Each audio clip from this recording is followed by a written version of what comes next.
Welcome to this week's episode of The Language Lady. I'm your host, Dr. Hemphill, and today I'm going to be talking about ways that you can help newcomers or refugees feel welcomed in your setting, whether it's in a school, a church, business, any type of setting like that.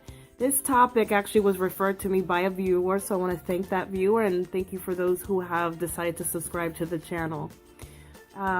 So there are 5 things that I'm going to talk about in this video briefly, and if there's any particular topic within those 5 key points that you want to hear more about, please comment and subscribe below so that I can include more of that in another video.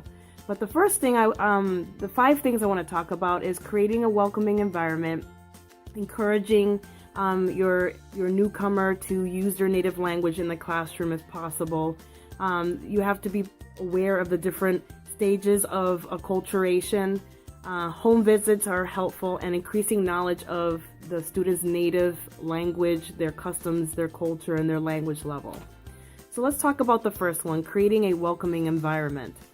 It's very, very simple. I know a lot of teachers feel apprehensive. What do I do? I want to make sure that they feel comfortable. What do I say? They don't understand what I'm saying. It's something as simple as a smile and saying hello. And sometimes some teachers don't know ahead of time when they're receiving a new student.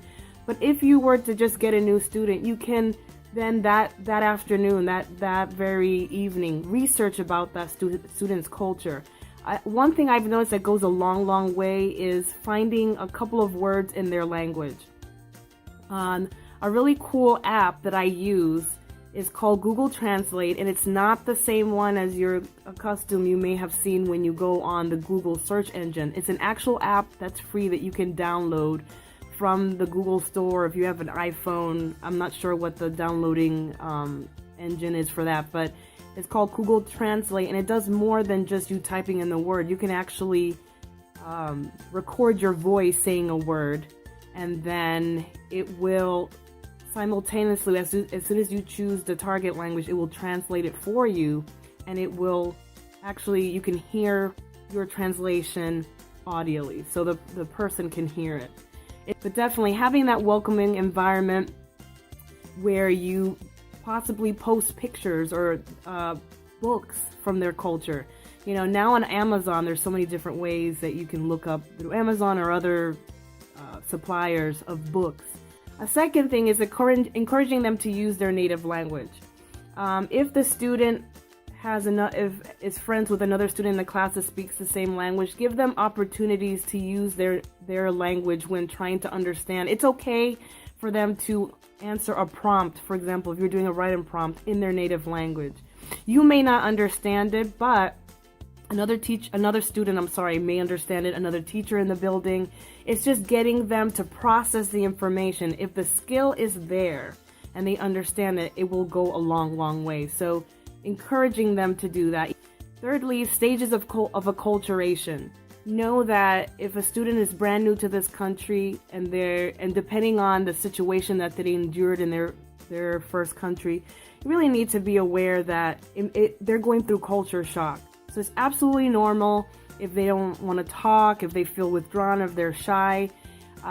Don't jump to the conclusion that there's an intellectual disability or they're never going to learn the language. We have to give them time.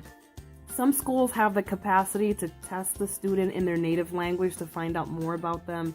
Also, their school records from their previous school, if there are any, will help give you some indication of where they are in their native language.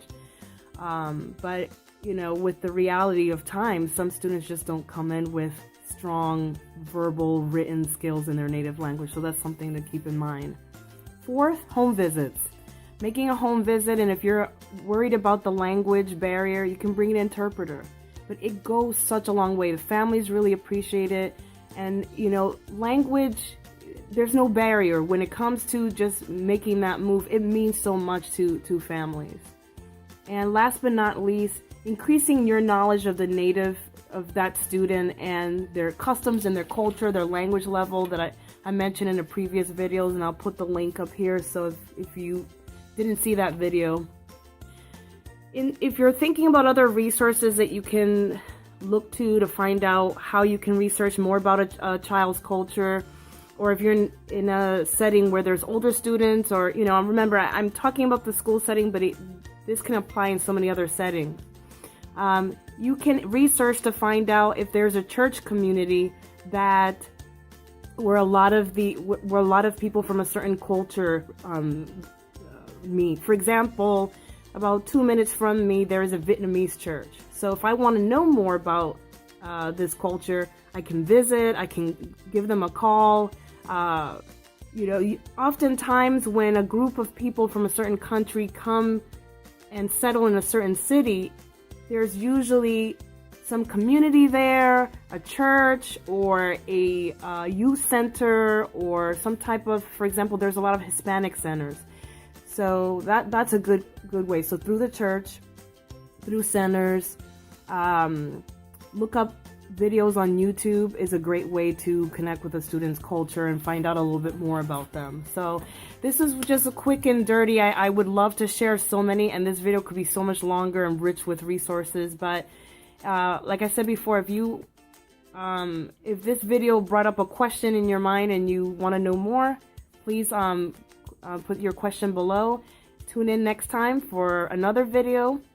And I appreciate you spending some time with me today. Thanks, and see you again.